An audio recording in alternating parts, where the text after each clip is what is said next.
សេចក្តីសួស្តីជោគជ័យល្អ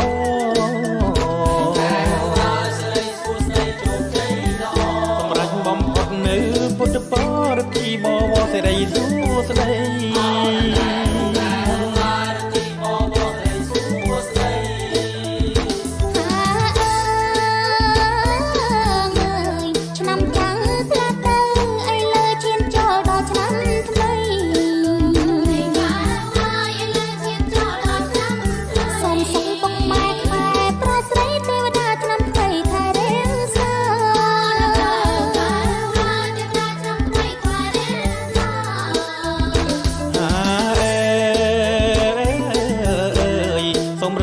ที่เปิดใจជួនទៅពីស័យបានក្តីសុខា